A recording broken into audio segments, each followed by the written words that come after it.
Merci d'être avec nous sur le plateau du Morning. Elle s'appelle Ayaan Hirsi Ali. Elle est née en Somalie où elle a été excisée avant de s'enfuir aux Pays-Bas. Là-bas, elle se lance en politique. Ses combats, la lutte pour la condition féminine et contre l'islam radical.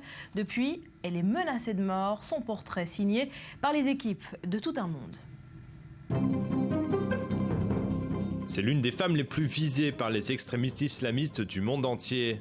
Née en 1969 en Somalie, Ayaan Hirsi Ali s'est faite la défenseuse des femmes contre les atrocités commises à leur égard par les islamistes radicaux.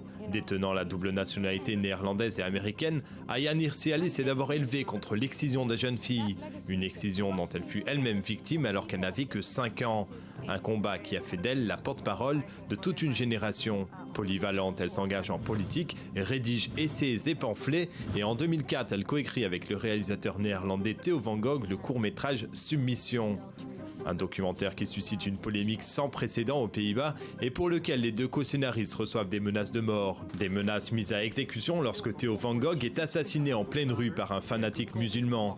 Au cours de sa courte carrière politique, elle est élue en 2003 au Parlement néerlandais, puis se voit pousser à la démission après une polémique quant aux conditions d'acquisition de sa nationalité, certains l'accusant d'avoir menti pour obtenir l'asile politique.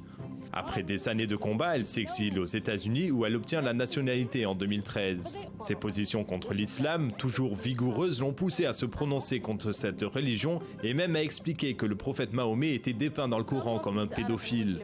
Pourtant, au fil des années, ses vues sur l'islam se sont adoucies et dans son dernier livre, elle appelle à une réforme urgente de cette religion. Voilà, et cette femme hors du commun a accordé une interview exclusive à i24 News, une interview que vous pouvez retrouver ce soir dans une édition spéciale, Julien, de Tout un Monde. Oui, ce sera à 21h40 heure de Tel Aviv, 20h40 heure de Paris.